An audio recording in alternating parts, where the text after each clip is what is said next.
Okay, sa pagbadayon sa atong pagtuon mga igsoon, no, kadtong atong gihisgutan, daghan ang nagtawag kanako Ginoo apan dili makasulod sa gingharian sa langit. Kundili kadto lamang nagtuman sa kabubuton. So karon atong hisgutan kung unsa ang kabubuton sa Ginoo, no? Mo ni ang importante nga dapat natong pagatun-an inintakna nga kung interesado ka padayon na kini nga video tungod kay makahatag ni og kaayuhan para kanato. No, mo ni nga atong hisgutan kung unsa di ay ang kabubuton sa Ginoo nga iyang gipasabot sa panahon nato karon.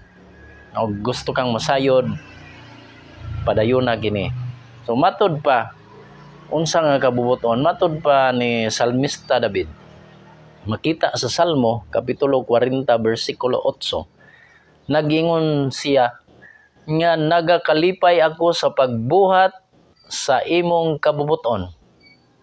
So imo na gingon ni Salmista David ha. Sumpay, O Diyos ko, oo, ang imong kasuguan aniya sulod sa akong kasing-kasing. So meaning nga ang kabubuton sa Ginoo mao ang kasuguan. So unsa man kini nga sugo?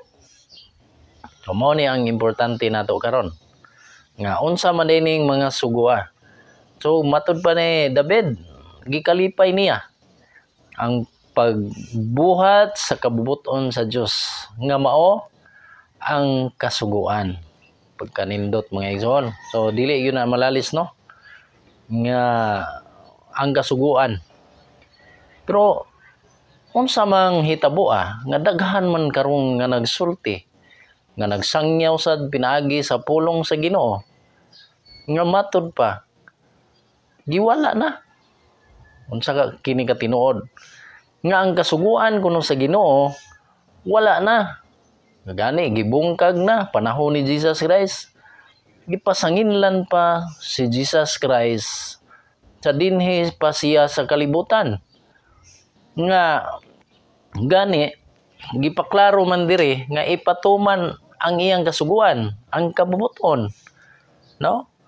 Unsaon man nato pag-adto sa gingharian sa langit kun dili ta magsunod sa iyang kabubuton nga mao ang kasuguan. Ang sugo kung inyo nang gusto mahibaluan ang 10 Commandments. Ayaw nang sa inyong simbahan, basaha ang Biblia. Sa Exodo kapitulo 20 na dinha ang kumpleto nga 10 Commandments. Kay kun kanang diha sa inyong panimbahan, siguro kung mao ba og sulod pariha ba sa Exodus, no? Kay kanang akong naibaluan sa nang uban dinha nga 10 Commandments, gi-edit na no. So dili na mao. Kay gi-edit man dili na original. Ang original naa sa Biblia. Makita sa Exodus kapitulo 20 bersikulo 1 paingon sa 47 na diha nagulagway na diha kung unsa na siya. At least may baluan na ninyo na di na kumpleto tanan. Kung giunsa paghuba din ha ang 10 Commandments. Mo na nga nagsulti nga wala na kunoy sugo. Wala na daw. Ang mga balaod sa Ginoo wala na. Pero gisulti lagi nga dili ta magasulod didto kundi ta magsunod sa iyang kabubuton.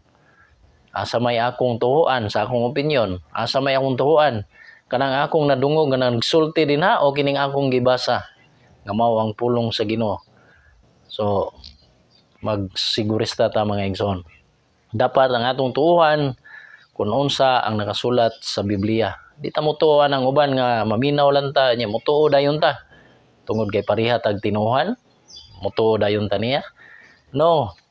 Basaha ang iyang gipasabot kung tinuod ba nang iyang gipangtuki diha. Muna nga ato ning tukion. Bahin sa pagkaon. Levitiko kapitulo 11 matud pa giwala na. Mga alibay na siya, mga pagtuki ba nga pagpawala sa dalan sa katawhan sa Ginoo nga magsubay sa kabubuton sa Ginoo. Panghisalaag na siya. Kay matud ba kanang bahin sa pagkaon panahon lang na sa mga Hudiyo. balaod na nilang Moises. So usa na kadakong bakak nga mensahe nga gipadangat karong mga panahona nga batud pa giwala. Matod pa gilimpyuhan na kuno ang hugaw sa una, karon limpyo na. Gani si Jesus Christ kuno mo'y galimpyo. Mo na nga usa ka mga bakak nga mga pagtulunan. O mo na nga timan-an nato. O matod pa giusab na ang kasuguan kuno labi na sa adlaw pahulay. Gibungkag na ni Kristo. Pastilan. Gihanok tanan ba? Ang tanan nga atong gisulti nga naa sa kasulatan, gibungkag na kuno na ang gipasanginlan si Kristo. Pero ato kunong pasultihon aron mahuman dayon ang atong mensahe nining takna. Atong pasultihon si Kristo mismo kun unsa ang iyang gisulti sa panahon nga diri pa siya. Kay gisulat man ni sa Mateo. No? Gisulat ni sa Mateo nga matud ba si Kristo man kuno mo'y nagbungkag, gilimpyuhan na ang pagkaon nga hugaw sa kaniadto, karon limpyo na. Nya si Kristo mo'y galimpyo. Nya ang adlaw bahulay gibungkag ni Kristo. So ato kunong basahon kung tinuod ba.